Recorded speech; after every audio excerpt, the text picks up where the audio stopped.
et cum spiritu tuo. Sequência Sancti Evangelii secundum Mateum. Gloria a tibi, Domine.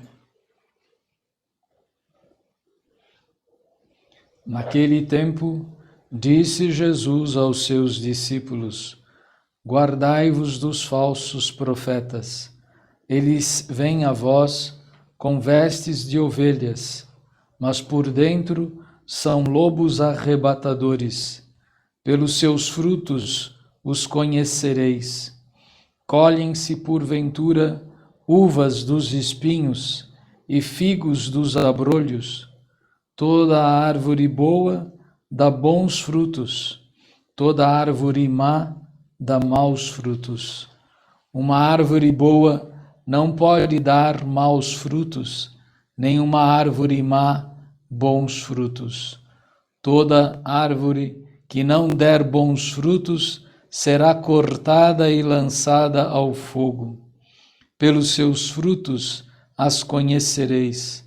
Nem todo aquele que me diz, Senhor, Senhor, entrará no reino dos céus, mas aquele que faz a vontade de meu Pai que está nos céus. Per evangelita dicta, Los tibi Christe. deliantur nostra delita. Em nome do Pai, e do Filho e do Espírito Santo. Amém. Amém. Meus caríssimos irmãos em nosso Senhor Jesus Cristo, gostaria, em primeiro lugar, prestar uma devida homenagem a Dom Henrique Soares, falecido no dia de ontem. Realmente, quando nós acompanhamos, eu ia ter a oportunidade de conhecê-lo pessoalmente neste ano, durante o retiro do clero da Diocese de Anápolis, o retiro que ele iria pregar. Por causa da pandemia, esse retiro foi adiado e agora, com a sua morte, o retiro que ele ia pregar, ele talvez o tenha feito de maneira espiritual para todos nós.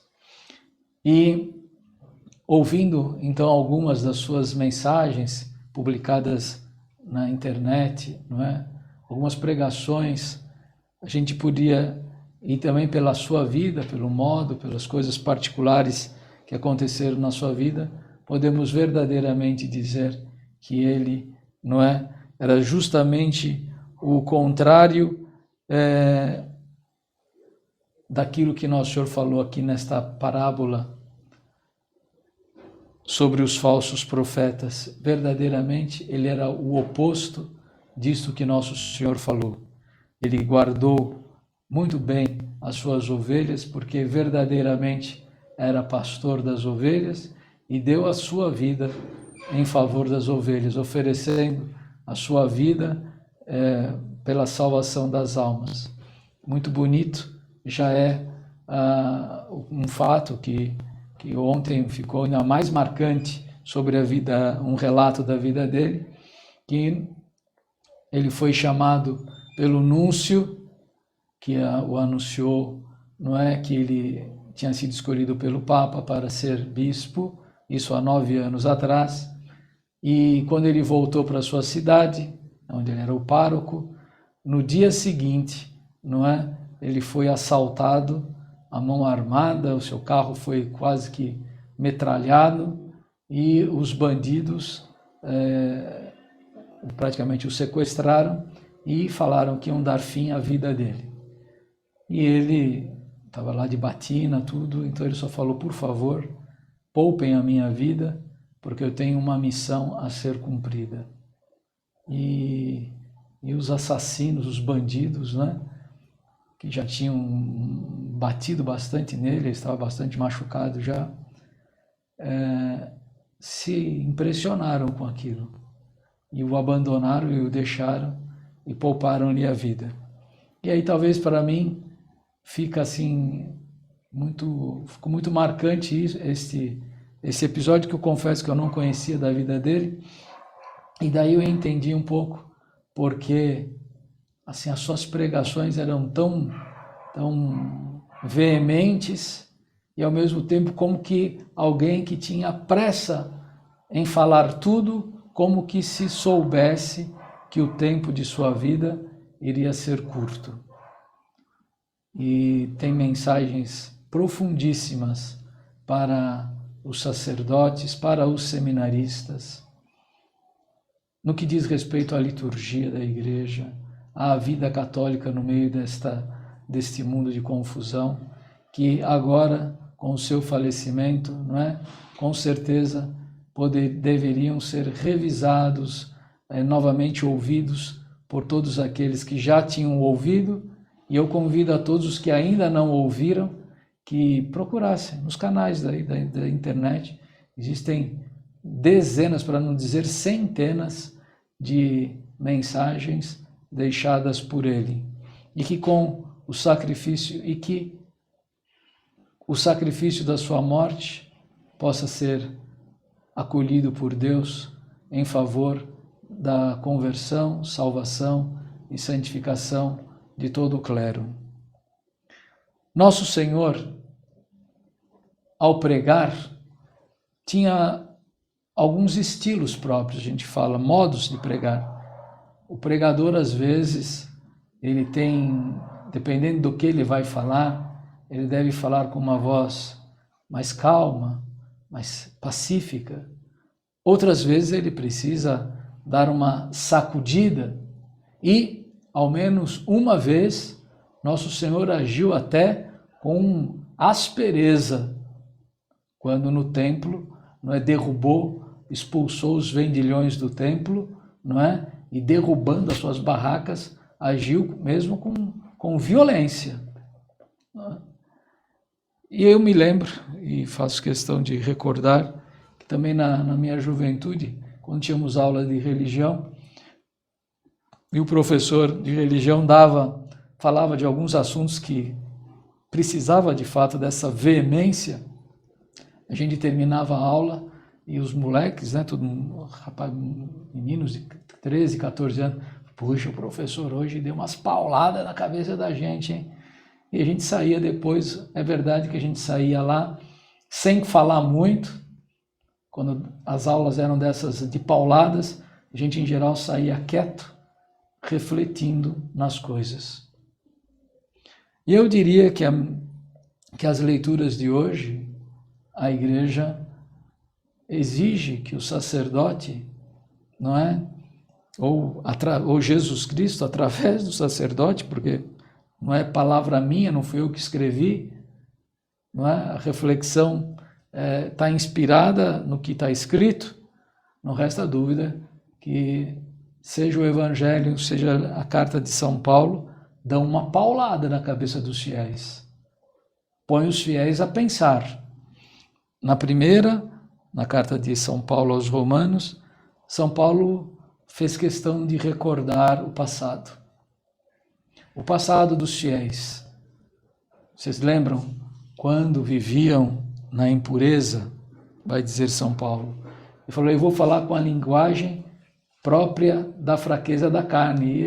E por causa da fraqueza, tem que dar essa pancada. Quando vocês viviam na impureza, viviam na iniquidade, qual era o seu salário? Qual era a consequência? Não é? Primeiro momento, a pessoa que vive no pecado, ele fala, eu sou livre para fazer o que eu quero. Ninguém manda em mim. Por isso São Paulo dizia, né? Quando eres escravos do pecado, você era escravo, mas você dizia, eu sou livre a respeito da justiça. Eu faço o que eu bem entendo. E, no entanto, São Paulo, ao recordar este modo de viver, ele pergunta aos fiéis, e qual foi a consequência que vocês tiraram disto tudo? Qual foi o preço, não é? O preço foi o pecado, do pecado foi a morte. A morte eterna. E hoje, a lembrança deste passado nos enche de vergonha, de São Paulo, que é verdade. A pessoa que realmente mudou de vida sempre vai sentir vergonha das coisas do passado. Porém, meus irmãos, vai terminar São Paulo. Agora nós estamos a serviço da justiça. Agora queremos viver, não é, de acordo com a vontade de Deus. E qual é a vontade de Deus? É a nossa santificação, não é?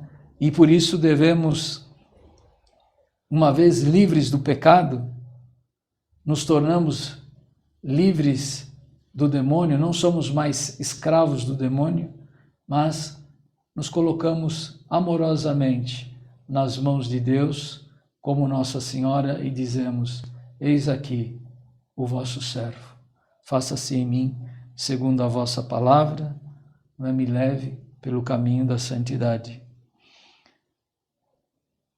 Se o salário do pecado é a morte eterna, o salário de uma vida justa e santa é a vida eterna em Jesus Cristo, nosso Senhor.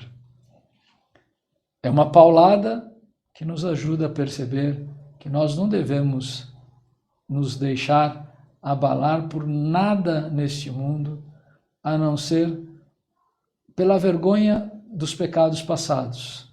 Mas essa vergonha não deve nos incomodar a ponto de nos desanimar. Acho que não tem conserto não. Deus me tirou desta situação, eu reconheço toda a minha iniquidade, os meus pecados estão diante dos meus olhos, como disse o profeta Davi, eu sei que foi contra Deus, só contra Deus que eu pequei, mas me arrependi. E Deus derramou sobre nossas almas a misericórdia, o perdão, para agora caminharmos no caminho da santidade. E não podemos mais voltar à velha vida, à velha estrada. E na leitura do Evangelho, nosso Senhor nos chama a atenção para nos guardarmos dos falsos profetas. E eu diria que ele dá uma paulada aí em cada um de nós, primeiro nos perguntando: se você é apóstolo de Jesus Cristo, você não pode ser um falso profeta. Quem é um falso profeta? É aquele que se reveste de ovelha. Olha, é uma colocação muito difícil, dura. É aquele que finge que se converteu ao catolicismo. É aquele que finge que é católico, mas por dentro está podre. Por dentro é lobo. E antes de nós falarmos dos outros, temos de nos perguntar, afinal, eu sou realmente ovelha de nosso Senhor Jesus Cristo? Ou eu sou um lobo? Eu estou realmente colaborando pela salvação das almas daqueles que estão ao meu redor? Ou eu estou empurrando para o abismo, para a perdição? Isto acontece quando não há coerência entre a minha vida e a doutrina católica, entre a minha vida e os ensinamentos de nosso Senhor Jesus Cristo, entre as práticas da minha vida, seja práticas religiosas, práticas familiares, práticas sociais, práticas no ambiente de trabalho, que não são identificáveis com a postura de nosso Senhor Jesus Cristo. E aí, como diz nosso Senhor, pelos frutos conhecereis a árvore. E por isso a gente, com liberdade, pode, ao ver, não é, a vida e a obra de Dom Henrique Soares, dizer realmente, ele era um bom pastor. Porque os frutos das suas pregações, não é, conduzem as pessoas a uma prática realmente católica de vida. Vamos pedir a nosso Senhor que nos ajude a termos esta coerência. Às vezes precisamos levar uma paulada na cabeça para acordarmos. Provavelmente esta pandemia é uma grande paulada na cabeça dos católicos para libertar os católicos de uma vida medíocre que muitos estavam levando, não é? Eu creio em Deus, mas vivo como pagão. Eu vou à missa e comungo, mas com o coração podre, sem nenhum arrependimento dos meus pecados. Acendo uma vela para Nossa Senhora Aparecida e acendo outra vela para os deuses deste mundo, os deuses do materialismo, os deuses do consumismo, os deuses da pornografia, os deuses, não é, do egoísmo. É uma vida totalmente, onde se percebe que os frutos eram totalmente horríveis. A prova disso está nos dados científicos de um IBGE, não é? O IBGE só consegue identificar que o número de católicos no Brasil diminuiu drasticamente. Mas se a gente for parar e pensar, o número dos católicos que realmente levam uma vida católica é uma pequena minoria. E às vezes esta minoria ainda, não é, vacila na perseverança, vacila no apostolado, ou às vezes cai em pecados de soberba, achando-se maior e melhor que os outros.